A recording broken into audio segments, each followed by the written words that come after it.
اعوذ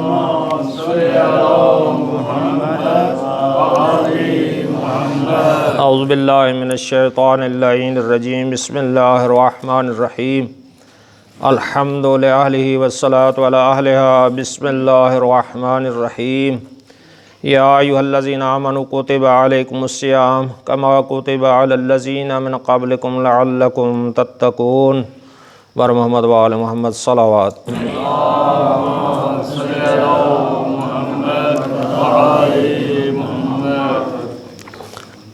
سورہ بقرہ آیت نمبر 183۔ اللہ تبارک و تعالی ارشاد فرماتا ہے، یا ایھا الذین آمنوا، اے ایمان لانے والو، کتب علیکم الصیام، تمہارے اوپر روزے فرض کیے گئے ہیں جس طرح تم سے پہلے والے لوگوں پر روزے فرض کیے گئے تھے، لعلکم تتقون، تاکہ تم متقی بن جاؤ۔ اور آیت نمبر 186 میں ارشاد فرمایا، وَإِذَا سَأَلَكَ عِبَادِي عَنِّي فَإِنِّي قَرِيبٌ أُجِيبُ دَعْوَةَ الدَّاعِ إِذَا دَعَانِ فَلْيَسْتَجِيبُوا لِي وَلْيُؤْمِنُوا بِي لَعَلَّهُمْ يَرْشُدُونَ۔ جب میرے بندے آپ سے سوال کریں، اللہ کے نبی کو خطاب کیا جا رہا ہے، جب میرے بندے میرے بارے میں آپ سے سوال کریں، پوچھیں، تو کہہ دو فإنی قریب، میں قریب ہوں۔ کیا کمال ہے، یعنی اللہ دور نہیں ہے، اللہ ہر جگہ موجود ہے۔ اے میرا حبیب کہہ دینا کہ میں دور نہیں ہوں، میں قریب ہوں۔ تو فرمایا اجیب دعوۃ الداعی اذا دعان، اور جب مانگنے والے، پکارنے والے، دعا مانگنے والے مجھ سے مانگتے ہیں، مجھے پکارتے ہیں، تو میں اللہ لبیک کہتا ہوں۔ سبحان اللہ، ماشاء اللہ۔ اور فرمایا فَلْيَسْتَجِيبُوا لِي، اور فرمایا انہیں بھی چاہیے کہ جب میں پکاروں تو وہ بھی لبیک کہیں۔ کیا کمال ہے، فصاحت، قرآن کی فصاحت و بلاغت دیکھو۔ دو جملے ہیں جس میں ایک بہت بڑا سمندر موجود ہے اس کے اندر، اور خدا کی کریمی موجود ہے۔ 70 ماؤں سے زیادہ رحم کرنے والی وہ ذات ہے۔ جتنا انسان گناہوں میں ڈوب جائے، جتنا ہی ڈوب جائے، اگر ایک مرتبہ انسان کہے یا اللہ خلوص نیت سے، وہ ذات 70 مرتبہ جواب دیتی ہے، میرا بندہ تو چاہتا کیا ہے۔ ستار العیوب ذات ہے، جتنا گناہوں میں ڈوب جائے وہ ذات ایسی ہے کہ وہ اس کے گناہ ظاہر نہیں کرتی تاکہ بندہ ذلیل نہ ہو جائے۔ بلکہ معصوم نے ارشاد فرمایا، ایک حدیث ہے، آپ نے ارشاد فرمایا کہ اگر آپ کے گناہوں پر پردہ اٹھا لیا جائے نا، اصلی حالت میں آپ کو دکھا دیا جائے، آپ کیا کریں گے؟ ایک دوسرے سے کلام کرنا چھوڑ دیں گے، سلام کرنا چھوڑ دیں گے۔ دیکھیں کتنا کریمی ہے اس ذات کی۔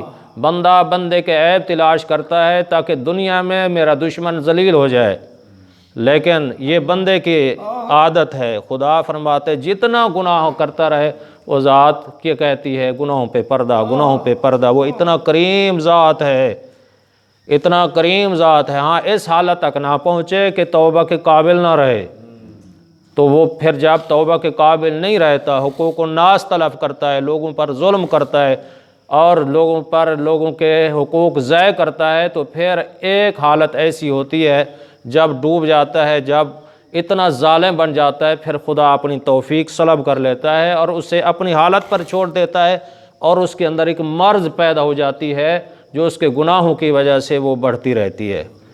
یہی دعا ہمیں مانگنی چاہیے کہ خدا سے، کہ خدا ہمیں توبہ کی توفیق عطا فرمائے، توفیقات الہی سلب نہ کرے۔ تو یہی ارشاد فرمایا فَلْيُؤْمِنُوا بِی، مجھ پہ ایمان لاؤ۔ جب میں آواز دوں تو میرا بندہ لبیک کہے، جب بندہ مجھے پکارے تو میں اس کی دعا کو قبول کروں گا۔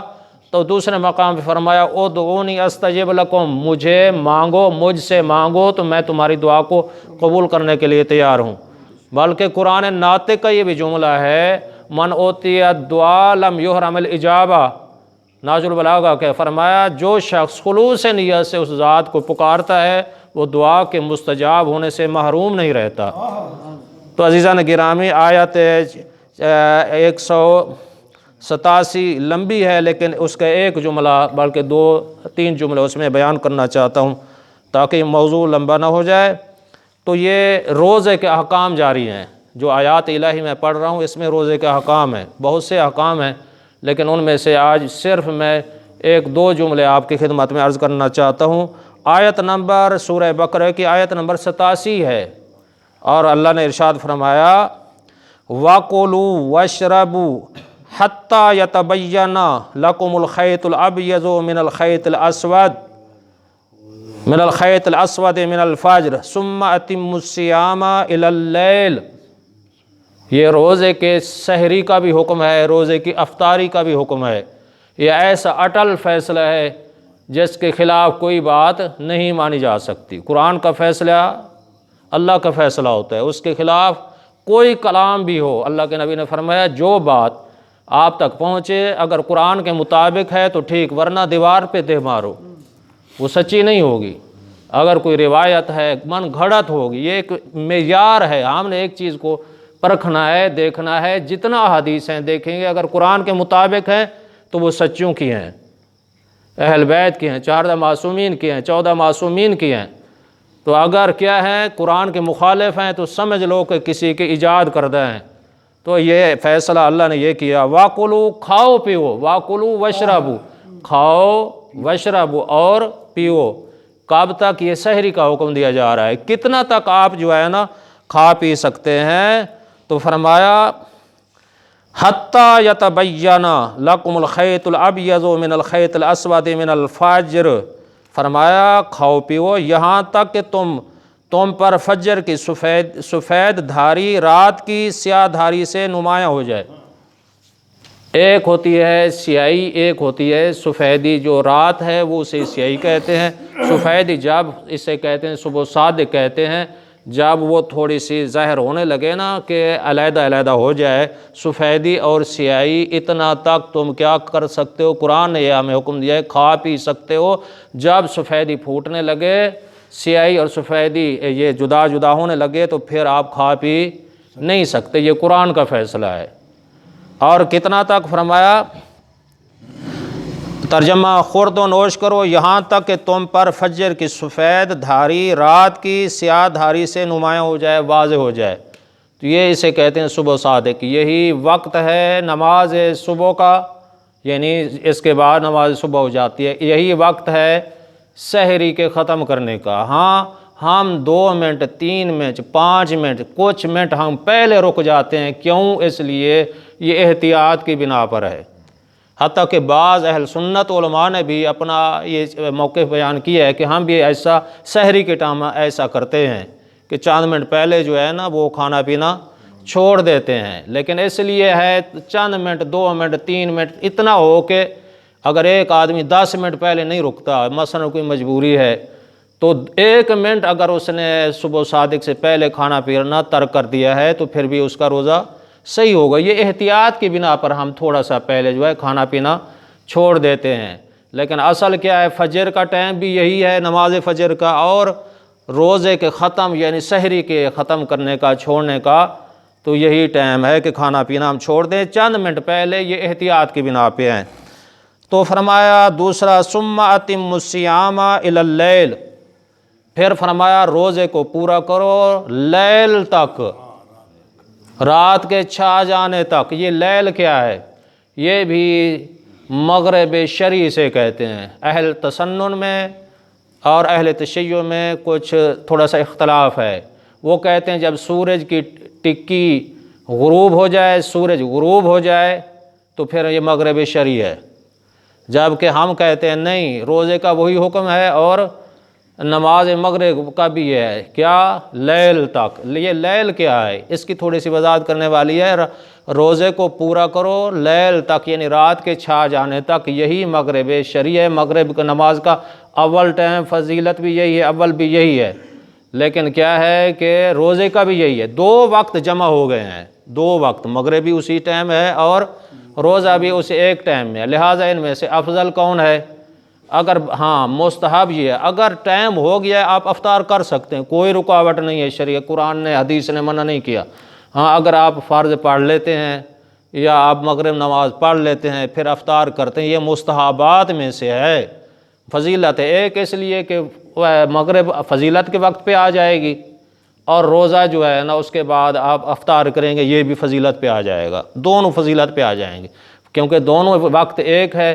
ہاں اگر بدن میں طاقت نہیں ہے، سکت نہیں ہے، ہاں اگر آپ اختیاری حالت میں جو ٹائم ہو گیا ہے اس کے اندر افطار کرنا چاہیں تو پھر بھی آپ کے لیے کوئی رکاوٹ نہیں ہے۔ ہاں یہ دیکھنا چاہیے، یہاں اس ضمن میں نے جو کافی عرصہ پہلے احادیث پڑھی لیکن میرے پاس کتاب نہیں ہے، 11 احادیث وسائل الشیعہ کی، وہ میں نے دیکھی تھی اور اس میں یہی لکھا ہوا تھا 11 حدیث ہیں، لیکن مقصد یہ ہے کہ اگر بدن میں طاقت نہیں ہے، 3 حدیثیں ایسی ہیں، اگر بدن میں طاقت نہیں ہے آپ نماز صحیح طریقے سے نہیں پڑھ سکتے، اتنا یعنی روزے کی وجہ سے کمزوری ہو گئی، خضوع و خشوع نہیں ہوتا، ہر آدمی کی ایک جیسی حالت نہیں ہوتی، اور وہ پھر کیا کرے، تھوڑا سا افطار کر لو، بعد میں سکون کے ساتھ نماز پڑھ لو، کیونکہ طاقت نہیں ہے، نماز صحیح طریقے سے نہیں پڑھی جا سکتی۔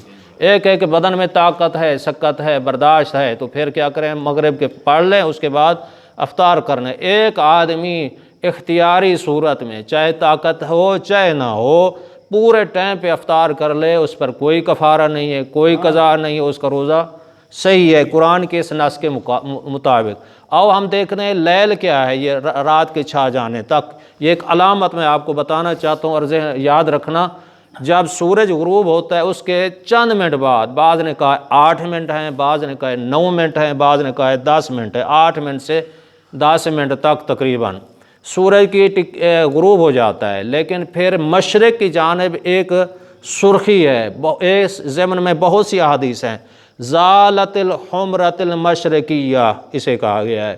جب وہ سورج غروب ہوتا ہے یعنی 8 سے 10 منٹ تک وہ سرخی بڑی تیزی سے مغرب کی طرف دوڑتی ہے، اور جب سر پہ آ جائے، اگر کسی آپ پہاڑی علاقہ ہو، صاف مطلع صاف ہو، کوئی گرد و غبار نہ ہو، یا کسی فصلیں پہ آپ موجود ہوں یا میدان میں موجود ہوں تو وہ محسوس بھی ہوتی ہے، کافی دفعہ میں نے بھی محسوس کیا ہے۔ اس طرح ہوتا ہے کہ نظر آتا ہے ایک لکیر ہے، پیچھے اندھیرا ہے، آگے روشنی ہے، اس طرح جب سر سے ڈھلتی ہے نظر آتی ہے بڑی تیز رفتار کوئی چیز اس طرح جا رہی ہے، بڑی تیزی سے جا رہی ہے، اندھیرا جا رہا ہے، دوڑ کر جا رہا ہے، بڑا تیزی سے گزرتا ہے۔ جب وہ مشرق کی طرف سرخی جو ہے نا سر پر آ جائے، سر سے جب ڈھلنے لگے، یہی روزے کا اسے کیا کہا گیا، لیل۔ پیچھے تو اندھیرا آ گیا، یعنی کیا آ گئی، لیل آ گئی، رات آ گئی، آگے روشنی چلی گئی، یہ رات جو ہے سر سے جو ہے نا یہ روشنی سر سے ڈھلنے لگی، سرخی جسے کہتے ہیں، یہ مغرب شرعی ہے، یہی روزے کا اسے کہا گیا ثم اتم الصیام الی اللیل، رات کے چھا جانے تک۔ تو عزیزان گرامی افطاری کا اختلاف ہے، ان میں سورج کا غروب ہونا ہے، ہمارے اندر وہ سرخی جب ڈھلنے لگے 8 منٹ سے لے کر 10 منٹ تک، لیکن صبح جو ہے صبح صادق اس میں کسی کا کوئی اختلاف نہیں ہے، کسی مسئلہ کا کوئی آج تک کوئی احادیث کوئی روایت اہل تسنن شیعہ میں اختلاف والی نہیں ہے، کیونکہ قرآن کی واضح آیت ہے جب سیاہی سفیدی سے ظاہر ہو جائے، اسے چاہے مومن دیکھے گا نظر آئے گا، کوئی اور دیکھے گا نظر آئے گا، وہ تو علامت ہے، وہ تو جو اس کی پہچان رکھتے ہیں انہیں کو پتہ ہے، ان کو نظر آنے والی، اس میں کوئی شیعہ سنی اختلاف نہیں ہے۔ لیکن ایک بات میں آپ کو بتا دوں، جو ہمارے ہاں کافی علاقے ہیں 20 منٹ 25 منٹ 15 منٹ 10 منٹ، بعض علاقے ہیں جہاں پہ اذان ہوتی ہے، اگر مثلا کوئی سبزی منڈی کے لیے جانا ہے، کوئی مثلا کہ ملازم ہے سفر کرنا ہے، فوراً اٹھے یار سفر کرنا، اللہ اکبر، نماز پڑھ لی۔ اذانیں جو ہمارے علاقے میں مثلا شیخ پورے میں کچھ علاقوں میں ہو رہی ہیں، تو اگر وہ نماز پڑھ لی تو اس کی نماز صحیح نہیں ہوگی، کیونکہ صبح صادق تو نہیں ہوئی۔ مثلا اگر صبح صادق سے پہلے بعض علاقے ایسے ہیں جہاں پہ مثلا کچھ 20 منٹ پہلے اذان ہو جاتی ہے، اور دوسرا یہ 10 منٹ ہو جاتی ہے، 15 منٹ، اگر اذان ختم ہوئی کسی نے اللہ اکبر کر دی، صبح صادق تو نہیں ہوئی نا، تو وہ اس کی نماز بھی صحیح نہیں ہوگی، مؤذن کی اذان بھی صحیح نہیں ہوگی۔ اگر مؤذن کو پتہ ہے 20-25 منٹ پہلے وہ اذان دیتا ہے، اسے پتہ ہے کہ وقت اس کا کوئی اور ہے، میں پہلے دے رہا ہوں، اگر وہ پہلے دے رہا ہے اسے پتہ بھی ہے جو لوگ غلط فہمی پہ نماز پڑھتے ہیں ان کا گناہ بھی مؤذن کے سر پہ ہوگا۔ لہٰذا صبح و صادق، ہاں یہ مسئلہ شرعی یہ ہے کہ حافظ ریاض حسین صاحب نے کہا کہ ہماری تھوڑی سی اذان لمبی ہوتی ہے نا، اشہد ان علی ولی اللہ پڑھتے ہیں، لیکن اتنا مقدار 1 منٹ آدھا منٹ تھوڑا سا اہل سنت سے پہلے دیں، جب حی علی الصلاۃ پہ پہنچے نا سب مل جائیں۔ لیکن آغا تقی نقوی صاحب اور ایک اور بزرگ ایسے پاکستان کے بڑے بزرگوں نے کہا ہے نہیں، جب اہل سنت شروع کریں آپ بھی اسی وقت شروع کریں۔ لیکن حافظ صاحب سے میں نے بات کی، کافی پرانی بات ہے، انہوں نے کہا نہیں اتنا آپ پہلے دے سکتے ہیں کہ جب حی علی الصلاۃ پر پہنچے نا، ہمارے یہاں آیت پڑھتے ہیں، اعوذ باللہ پڑھتے ہیں، آیت تطہیر پڑھتے ہیں یا کوئی چیز پڑھتے ہیں، تھوڑا سا اتنا پہلے دیں، جب حی علی الصلاۃ پہ پہنچے تو سب کا وقت یعنی وہاں سنی شیعہ سب مل جائیں۔ لہٰذا یہ کیونکہ قرآن کا فیصلہ ہے اور احادیث معصومین بھی یہی ملتی ہیں کہ یہ اصل صبح صادق کا، جسے فجر کہتے ہیں، نماز فجر کا وقت، صبح صادق کا وقت یہی ہے۔ وآخر دعوانا الحمدللہ۔